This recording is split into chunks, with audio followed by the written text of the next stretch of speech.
Hey, FlimsyLunchTray here, and welcome to World of Warships. As today I'm going to be covering the update 12.8. World of Warships celebrating its 8th anniversary, so I'm recording this on Monday. This video is going to go up on Tuesday.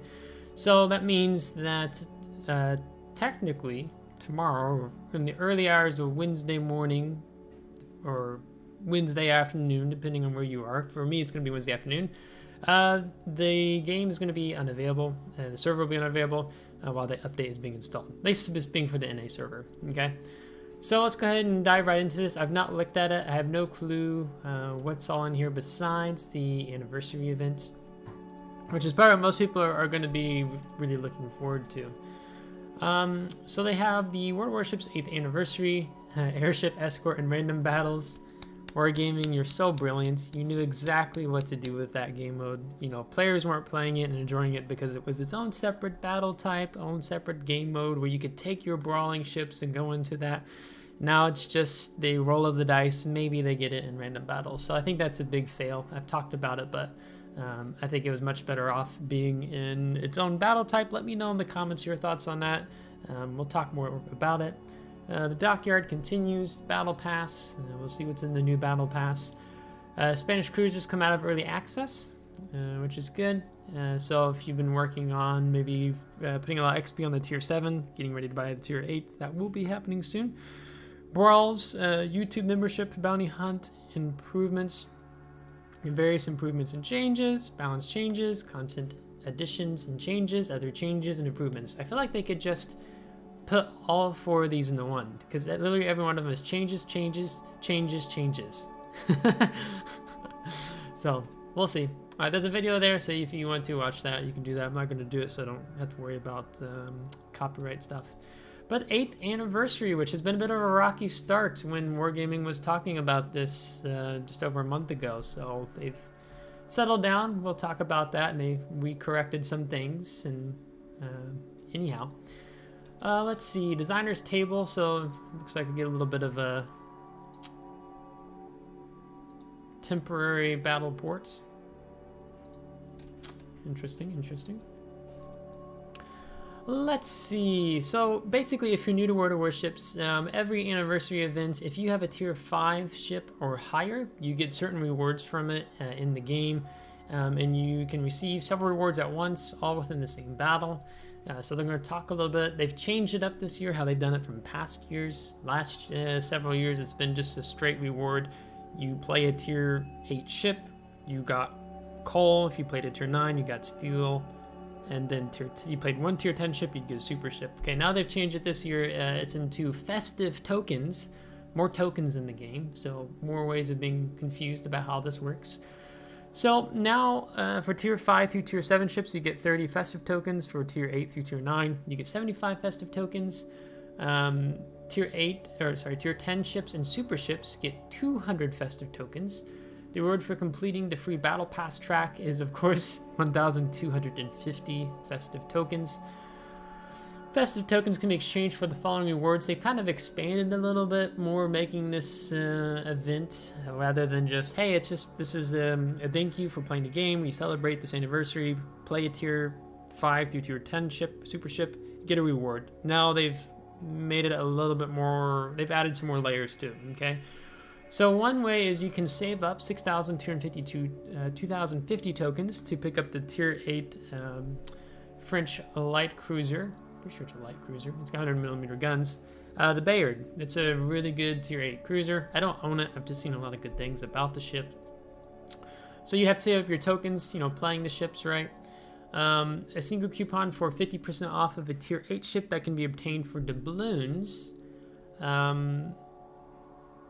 3,125 festive tokens. Okay, so you can use tokens to pick up a coupon to make a ship that's available for doubloons. See, this is what I don't like about the more of these tokens they add into the game. It becomes more confusing to actually figure out what things are worth. Okay, so use a temporary game resource to get half off a in-game resource of a different currency that you pay with your real money in real life, right? Swiping the credit card.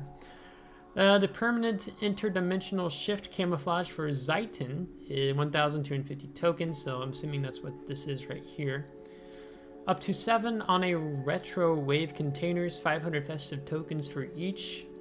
I'm not sure what's in those because those are much more expensive than a super container.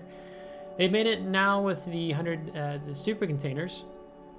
You can get up to 110 for 200 festive tokens each. Wargaming really messed up on this not too long ago. I think I covered a video on that. If you've been playing World Warships, you know kind of how they messed up on that. It's much better now, much more simplistic system, so get on them for changing and actually listening to the community.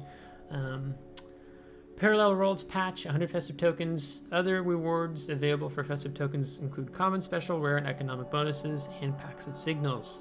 Okay, so for myself, this tends to be the sweet spot, right? So if you're going to be playing a lot of super ships, right? So like I'd say if I have a calculator, I think I have, I don't know if I have 40, but let's just say I had 40 times 200. That means I get 8,000 8,000 festive tokens, right? So then I can already pick up Bayard if I wanted to, and divide that by 200. It means I can get 40 super containers, right? So if I do decide to go down that route, I think I'm pretty much only gonna go for super containers. We'll have to see. So. A retro wave container, tier 8 ships. Okay, so this is what the container looks like. 5% chance to receive the following reward: a permanent bonus package for a tier 8 ship, a 45% chance to receive one of the following rewards. So a permanent bonus package for a tier 5, tier 6, or tier 7 ship, or a 50% chance to receive one of the following rewards, being permanent camouflages. Okay, so permanent camouflages don't do anything in the game now, just besides giving you, it's just a skin, or it used to be tied into like a, they used to be tied in with the economic bonuses. So basically it's a 50% chance, do you pick up a permanent camouflage for one of these ships, or do you pick up a permanent bonus package for a ship between tier 5, tier 8? So 50-50 shot, that's basically what you're gonna get. So that's how they've elaborated that. If you already have all the camouflages that can be obtained from the container, then you will instead receive 10,000 coal. So if you pay attention to this and you see what you have, you know, maybe you already have a lot of these, then this could potentially work out well for you if you was going to draw a permanent camouflage and instead you get 10,000 coal. Tier 8 ships that can be obtained with the 50% discount coupon. This is what they set up here. It was available for what, 3,125 festive tokens. Don't get the Tiger 59, that ship sucks. Okay, if there's a ship that, #1 ship I'd recommend on this list if you don't have it, Hardcore Kid. It's a fantastic tier 8 destroyer, really strong. Loyang's good. You know, Rochester's not bad. You have Bagration. So there's some good ships on this list. If you already have Bayard, you will instead receive a coupon for 100% off any tier 8 ship from the above list. So that's something to make mention and note of, that Wargaming is helping you out. And if you have all of these ships, then you'll instead receive 30,000 steel. So at least they're thinking of you. They're not saying, oh, sucks for you. They are still giving you some type of reward if you have all these ships. But that's not all. As part of our anniversary celebrations, the Karl Johan, the European battleship at tier 9, and her permanent camouflage, 3 commanders with unique voiceovers, a flag, and a patch will also be added to the game. More information on how to obtain this content will be available at a later date. Okay, so is it not? Okay, maybe they're saying it's later in the update that they'll give information on this. Okay, Parallel Worlds. Earn a total of 8,880 base XP playing tier 5 to tier 10 ships and super ships to fire up the second signal light on the update navigator and get a theme flag. Airship, Escort, and random battles. I think this used to be called Dirigible Derby, and then they renamed it to be more explaining what exactly it is. If you're newer to the game, Airship Escort has been a game mode in which you basically escort an airship to the final destination. So you can see here on the map, there's an example. You'd start out here. Then you gotta get your airship to the end goal before the enemy team gets their airship to the end goal. Or alternatively, you can kill the entire enemy team. That's another way to win. So kill all or get your airship to the goal rendezvous point before the enemy team does. So I'll give you some information there of how it works. So an enemy ship is in the vicinity of your airship, so your airship speed is none. No ships are currently near your airship. There's like this radius, you have to be underneath your airship. Only allied ships are in the vicinity of your airship. It goes a bit faster. Allies speed up the allied airship and slow down the enemy one. So that's if you have some ships in your circle for your airship, and then you have one of your friendlies is in the circle of the enemy airship. Then you'll go max speed, and then theirs goes really slow. So that's another way to progress. So this has been a really good game mode. It sucks that they're putting this into randoms. I think it was a very popular battle type, much more popular maybe than Wargaming was predicting it would be, because it had the brawling aspect to it.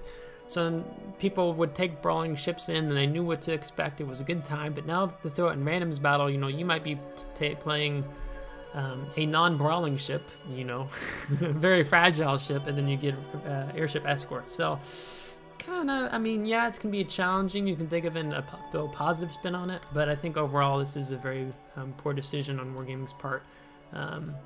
So that's really unfortunate.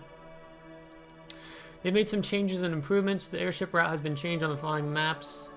Spawn points have been changed on the following maps. Personal indicator has been added to let you know when your ship is in the airship's zone. The indicator will also tell you the airship's current speed and number of allied ships that are present in the zone. That's actually probably a good change addition. Rewards for accelerating and slowing down the airship will become part of the common economy of random battles. Okay. Well, that's actually nice. So you actually get rewarded if you're focusing on speeding up your airship or you're slowing down the enemy airship. So that's good. So they're actually rewarding objective gameplay. Although Airship Escort was received well by our community, there were some concerns over its implementation into random battles. Yes. We listen to your feedback and will actively monitor the introduction of Airship Escort into random battles. If necessary, we will reduce both the frequency of Airship Escort in random battles and the number of maps in which the mode can appear. Our goal is to add variety to random battles without incurring long queue times for an additional game mode. Of course, we will continue to reevaluate over time as we actively curate our random battle playlist. Okay, well, they're leaving it open to maybe changing things. I mean, even if there was a longer quote-unquote queue time to play Airship Escort or randoms battle, like, I didn't mind. Like, you know, let's say it's 15, 30 seconds. I mean, you know, sometimes it could be a minute, maybe a little over, but I'm willing to wait for that if that means I can enjoy Airship Escort in its own battle type versus being in random battles. So I'm imagining the Discord, World of Warships Discord reaction. I'm envisioning all the thumbs down specifically in regards to this because they're going to be giving more information on a dedicated article on their website. So that one's going to have a ton of thumbs down in the World of Warships Discord server. I'm just already calling it. Dockyard for Illusion continues. I've already covered that. I'm not going to go into depth on it here. The Battle Pass. Wow, are we actually getting a premium ship again? As usual, a new update means a new season of Battle Pass. The final reward for this season's free Battle Pass will be 1,250 festive tokens. So, I mean, you could use this. You could pick up basically 5 super containers, if that's how you want to. No, 6 super containers, excuse me. So that's something you can grind just for free. So that's cool if you are wanting to focus on maybe getting up a couple more super containers. The Premium Battle Pass will earn even more valuable rewards, and players have a direct impact on the outcome of the final reward. Team Duplex and Team Ellie faced off in a cruiser clash, but only one of them prevailed. The final reward of the Premium Battle Pass will be the Duplex French Cruiser Tier 6. In Update 12.8, we'll be testing different variations of Battle Pass progress. This means rewards will stay the same, but the ways to progress will be different. Okay, so definitely pay attention to that. It looks like they're going to maybe changing some things up here. More information you'll find in the dedicated Battle Pass article. So I'm assuming that will be out in a day or two as this video goes up. Spanish cruisers go live. I've not actually really messed with them too much, if I'm being honest. I've heard good things about some of them. Well, no, I take that back. I've played a couple of these, I think. Maybe I'm getting confused with another early access line. There's so many ships they keep putting in early access, I just get confused. But they've got the rapid fire button, burst fire, excuse me, from tier 7 and up. Wide range of consumables. So yeah, so I'll be playing up this line. This will be probably the next ship line I grind, since the ship's line is relevant, and getting hopefully another tier 10 ship. Brawls, round 1's going to be a tier 6 5v5 format. No aircraft carriers or submarines. No more than 2 battleships and 2 destroyers. Divisions of up to 5 players. So you can play your heart out on that one. Tier 8 6v6 format. Division of up to 6 players. No more than 1 submarine and 1 aircraft carrier. So it means you could have 4 surface ships and 2 that aren't really surface ships. No more than 3 battleships, 2 cruisers, and 3 destroyers. Round 3 is a tier 6 2v2 format. Divisions of up to 2 players. No more than 1 battleship. No aircraft carriers or submarines. Thank you. Round 4 is a 7v7 format. Tier 7 ships. No aircraft carriers or submarines. Divisions of up to 7 players. So like a clan. You could do a clan battle, right? Get all your whole clan and friends. No more than 3 battleships. No more than 2 destroyers. YouTube membership, this is something Wargaming has been pushing out a bit more. If you're not aware of this, then they do this YouTube membership. It kind of was negatively received. They have 3 levels of membership. You can be a WoW's First Mate, a WoW's Admiral, or a Naval Historian, ranging from $1 to $3 a month. And you would basically be getting different rewards in game. So like if you give them $1, you get 1,500 community tokens upon these combat missions that you get. So if you didn't know about this, this is something that Wargaming does. I don't mess with this. I think they monetize their game plenty enough. Currency membership fees may vary by country, naturally. Historical content includes posts on the official World Warships channel about the naval history of different countries and is only available to naval historian members. Bounty hunt improvements. While the new update introduces enhancements to the Bounty Hunt event, the event itself is not scheduled for update 12.8 or the next few updates due to other upcoming events. However, players will be able to accept or reject the role of a bounty in port. That's weird. I feel like they've been putting some more things in the... Like, this is a 12.7, this is a 12-point update. So normally the information they've been putting in these articles in the past has been for that update alone. However, they're giving us information about something that's not coming yet, and that won't be coming for, it looks like this point, like several months. 12.8, that's a whole month, or the next 2 updates, 12.9, 12.10. So it could be 2-3 plus months away. Okay, interesting. So I guess they're just trying to be nice and give some information in advance. I guess that's how I'll take it. 4 new achievements will be added to the game. Decoy mission, win and survive 5 battles as a bounty ship. Dangerous bounty, destroy 4 enemy ships in a single battle as a bounty ship. Hunter bounty, destroy an enemy bounty ship while playing a bounty ship yourself. Elusive bounty, receive 1 million potential damage and be in the top 3 of your team by base XP earned. Allied bounty ships must survive the battle. So that's something you can, if you want to be a bounty ship, Wargaming will give information about that when the time comes, how to do so. And then basically you're a target and players are encouraged to try to hunt you specifically down. Various improvements and changes. Starting with update 12.8, players will be able to auto-buy signals in the equipment window of the port. The auto-buy feature is disabled by default, but can be easily enabled. This way when a player runs out of signals, they will be able to replenish them using credits. So I think the other thing I would say to be mindful of that, if you do utilize this, be paying attention. If you, maybe you're kind of like me, I'm still grinding a lot of ships in the game. I mean, not a lot, but I mean, I'm still grinding multiple ship lines. And I like to utilize the coupon, right? The 50% off or the 25% off coupon. So if you do the auto buy, it might not take any type of coupon on account, and you wouldn't want to use a coupon on like a Hotel Yankee combat signal, since those are like 240,000 credits for 20, when the Juliet Charlie combat signal is like 1.9 or it's 2.4, I can't remember. Maybe it's India Delta, it's 2.4. So I guess I would just say be mindful of that. Notifications, visual appearances of the following windows have been changed. Personal offers, behavior warnings, and invitations to divisions, clans, and training rooms. Okay. Currency transactions. Any window related to purchasing, selling, or exchanging will now display the player's funds before and after the transaction has occurred in the game client.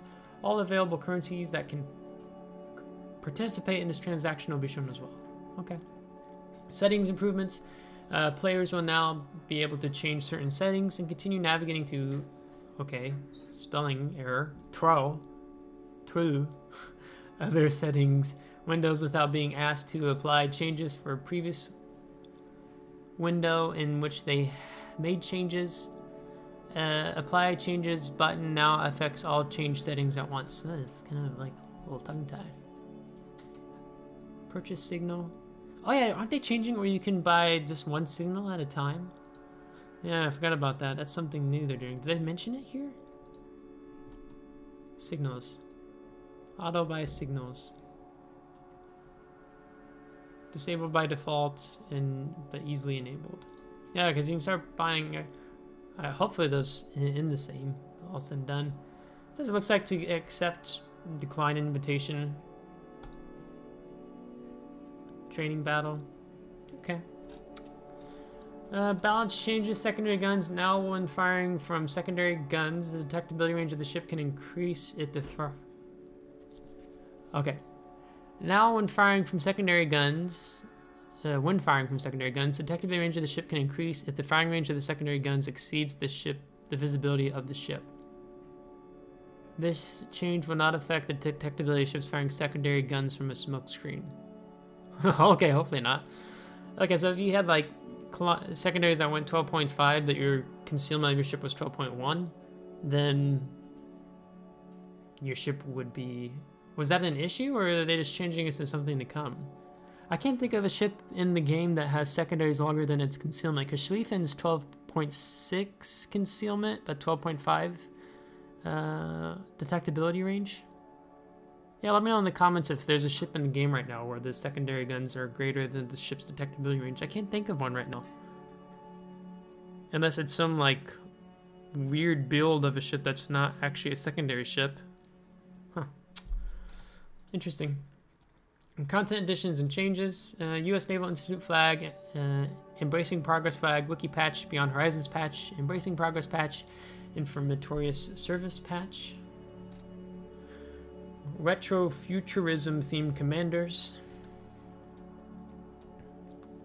Retro Futurism themed Scarlet Thunder, British battleship tier 9, which visually resembles Duncan but has different parameters and a unique permanent camouflage.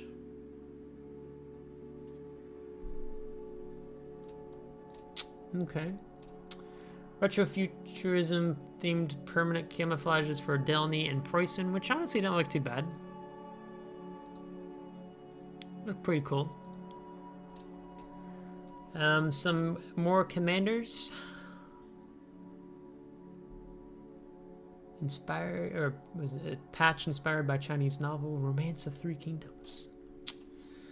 Some additional, let's see, Mekong inspired by the Chinese novel Romance of Three Kingdoms, which with similar parameters to the tier 9 German cruiser Ager, but a unique appearance.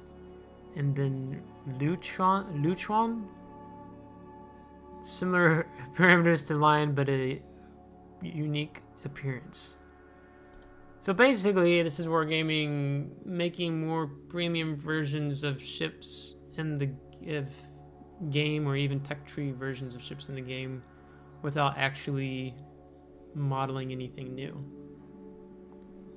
You know, see, this is the thing I don't understand with Wargaming. As much as they keep they sell you a whole new ship, and the only difference in most cases, generally speaking, is just it has a different skin, right? Why not just sell that permanent camouflage, that skin, separately without having to sell me a whole entire same ship over again?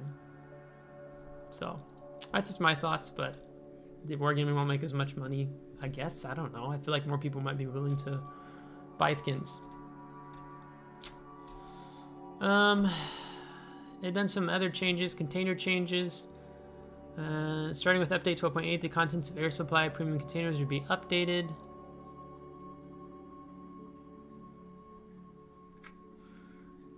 And I can't see the percentage indicates the drop rates for each group of items. Okay, well I can't actually compare it to the current. I mean, I probably could because changes haven't taken effect, right? I could just Google search and pop it up, but I don't think I can be too bothered. Future changes to jack-o'-lantern containers. 94% chance to receive one of the following awards. 2.5% chance to receive one of the following awards. Permanent camouflage for a ship. I think I have some. I think I have this camouflage. Yeah, I think I've got a. Yeah, I think it is that one, but I don't have that actual. I don't have Shikaku. Jack-o'-lantern premium containers. Okay, so they're just changing some percentages around. And of course, collect your one-day premium. And then the last thing to touch on the article is other changes and improvements. Fix an issue with Yamagiri. If fully loaded torpedo launchers were critically damaged, swapping to another torpedo type would fully reset the load time. That sucks. I didn't even know that was a deal. Fix a bug that was caused the camera to move upwards when switching from binoculars to the torpedo tube if the locked target option was turned off. Fix the issue of the collision avoidance system not working during submarine dives and ascents between the periscope and surface states. Fix some textures on some ships in the game.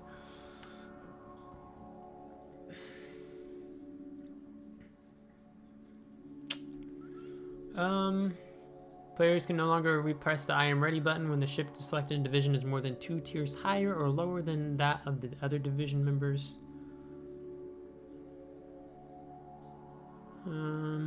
Fixed a minefield sound bug. Players who would reconnect to the battle while being in the minefield can now hear the warning sound effect.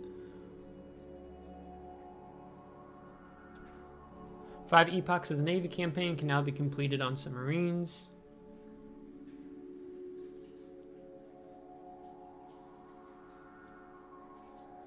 Yeah, I'm just trying to see if there's anything notable to mention else here. So I'm just kind of speed reading. Fixed a bug that would sometimes cause the game client to crash when the graphics settings were changed to/from maximum in the port. Okay. Fix a sound bug that caused the firing sound of main battery's guns to be loud and unchanging at any distance. This issue occurred for ships with the Master of the Water World camouflages equipped. Okay, that was... I think there are several people in the community that did some videos on this. I think Flamu was one of them. So that was kind of... That was honestly, it was hysterical. That was funny. Fix a bug in binoculars mode that caused the aim to move in the direction of the ship when the ship would move to starboard or port side.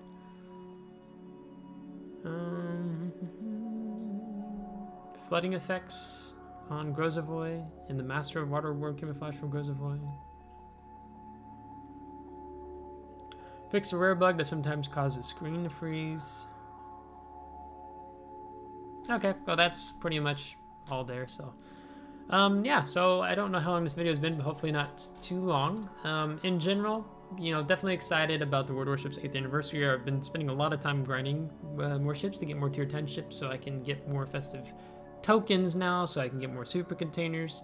I dissed Airship Escort being in random battles. It should be its own battle type. Dockyard continues. Battle Pass seems okay. Nice that the premium version actually brings back a premium ship to pick up.